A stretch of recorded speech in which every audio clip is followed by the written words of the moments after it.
بسم اللہ الرحمن الرحیم۔ کھانا کھلانے اور اچھے اخلاق کے بارے میں آج کی گفتگو۔ حضرت عطیہ اوفی رحمۃ اللہ علیہ فرماتے ہیں کہ ایک سفر کے دوران حضرت ابو ہریرہ رضی اللہ تعالیٰ عنہ مجھے فرمانے لگے، اے عطیہ، میری وصیت کو دامن میں باندھ لو، لگتا ہے اس سفر کے بعد تیری اور میری سنگت نہ ہو سکے گی۔ سرکار دو عالم علیہ السلام اور آپ کی آل سے محبت کرنا اور آپ کی آل سے محبت کرنے والوں سے بھی محبت کرنا، یہ کوئی اور وصیت نہیں کر رہا، حضرت ابو ہریرہ وصیت کر رہے ہیں۔ اگرچہ وہ گناہ اور خطاؤں کا بھی ارتکاب کریں، تب بھی تو ان سے محبت رکھنا، آل رسول سے بغض نہ رکھنا، اور آل رسول سے بغض اور نفرت رکھنے والوں سے بھی نہ ہونا۔ اگرچہ وہ دن کو روزہ اور رات کو نوافل پڑھتے ہیں، اگر آل رسول کا بغض ہے، عناد ہے، کینہ ہے، ان سے نفرت کرتا ہے، فرمایا اگرچہ وہ دن کو روزہ اور رات کو نوافل پڑھتا ہو، پھر بھی فرمایا اس کی نوافل، اس کی عبادت، اس کی ریاضت فرمایا اللہ کے ہاں قبول نہیں ہوگی۔ اس کی عظمت شان نہیں ہے جو آل رسول سے محبت نہیں کرتا، اہل بیت کا گستاخ ہے، فرمایا اس کی کوئی چیز قبول نہیں ہے۔ اور پھر آپ نے فرمایا کھانا کھلاتے رہنا، سلام کو رواج دینا، جب لوگ رات کو سو جائیں تو نماز کے لیے اٹھ کھڑے ہونا، کیونکہ میں نے اپنے حبیب حضرت محمد مصطفیٰ صلی اللہ علیہ وسلم سے سنا ہے کہ اللہ تعالیٰ نے حضرت ابراہیم علیہ السلام کو اپنا خلیل اس لیے بنایا کہ آپ کھانا کھلاتے تھے، سلام پھیلاتے تھے، اور لوگوں کے سوتے وقت اللہ کے حضور سر بسجود ہوتے تھے، نماز پڑھتے تھے۔ ایک شخص حضرت عبداللہ ابن عباس رضی اللہ تعالیٰ عنہما کی خدمت میں شکوہ کناں ہوا کہ مہاجرین و انصار کہتے ہیں کہ ہم تو کچھ بھی نہیں۔ فرمایا کیوں نہیں؟ جب آپ صحیح نماز ادا کریں، زکوٰۃ دیتے رہیں، روزہ رکھیں، حج کریں اور مہمان نوازی کریں تو جنت میں داخل ہوں گے۔ آپ نے فرمایا تم کیوں کچھ نہیں ہو؟ تم یہ عمل کرو، دیکھو تمہارا مرتبہ کتنا بڑھتا ہے، اللہ تمہیں جنت دے گا۔ حضرت ابو شریح الخزائی رضی اللہ تعالیٰ عنہ فرماتے ہیں کہ میں نے سرکار دو عالم علیہ السلام کو یہ فرماتے ہوئے سنا کہ جو شخص اللہ تعالیٰ اور یوم آخرت پر ایمان رکھتا ہے اسے اپنے مہمان کی عزت کرنی چاہیے۔ ایک دن رات خصوصی کھانا، 3 دن مہمان نوازی، اور اس کے بعد کار ثواب ہے۔ سبحان اللہ۔ حضرت عطا فرماتے ہیں کہ حضرت ابراہیم علیہ السلام جب کھانا تناول فرماتے تو ساتھ کھانے والا کوئی نہ ہوتا تو کھانے والے کی تلاش میں 2 میل تک جاتے تھے۔ اللہ اکبر۔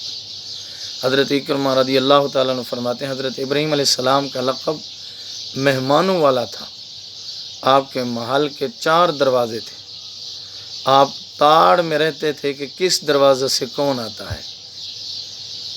حضرت علی المرتضیٰ رضی اللہ تعالیٰ عنہ فرماتے ہیں کہ اپنے مسلمان بھائیوں کے ایک گروہ کو 2 سا ٹوپا کھانے پر اکٹھا کرنا بازار جا کر غلام آزاد کرنے سے مجھے زیادہ محبوب ہے۔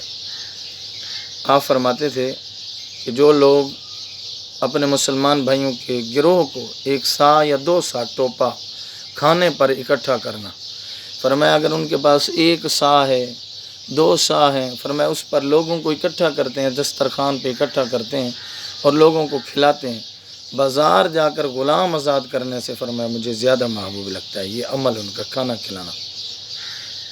حضرت عبداللہ ابن عمر رضی اللہ تعالیٰ عنہما جب کھانا تیار کر لیتے تو اگر کوئی روب داب والا شخص گزرتا تو اسے دعوت نہ دیتے، لیکن اگر کوئی فقیر گزرتا اسے دعوت دیتے۔ فرماتے جسے ضرورت نہیں اسے تم دعوت دیتے اور جسے ضرورت ہے اسے چھوڑ دیتے۔ حضور نبی اکرم صلی اللہ علیہ وسلم سے پوچھا گیا جنت میں داخلہ کا سب سے بڑا سبب کیا ہے؟ آقا نبی پاک علیہ السلام کی بارگاہ میں صحابہ کرام نے عرض کی اللہ کے نبی جنت میں داخلے کا سب سے بڑا سبب کیا ہے؟ تاجدار کائنات غیب دان نبی صلی اللہ علیہ وسلم نے فرمایا صحابہ خوف خدا اور حسن اخلاق، ایک خوف خدا اور دوسرا حسن اخلاق۔ پھر عرض کیا کیا جہنم میں داخلہ کا سب سے بڑا سبب کون سا ہے؟ دو چیزیں ہیں۔ عرض کی یا رسول اللہ جنت میں داخل ہونے کا سب سے بڑا سبب کون سا ہے؟ حضور علیہ الصلوۃ والسلام نے فرمایا خوف خدا اور حسن اخلاق۔ پھر پوچھا یا رسول اللہ جہنم میں داخل لے کا سب سے بڑا سبب کیا ہے؟ فرمایا دو پیٹ یعنی منہ اور شرمگاہ اور بد اخلاقی۔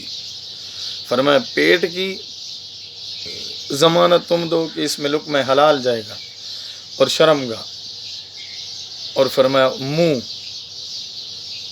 دو پیٹ یعنی منہ اور شرمگاہ دونوں کی۔ حضور نے فرمایا ان کی دو تم دے دو مجھے ضمانت، میں اللہ کا نبی تمہیں جنت کی ضمانت دیتا ہوں۔ عرض کی یا رسول اللہ وہ کیسے؟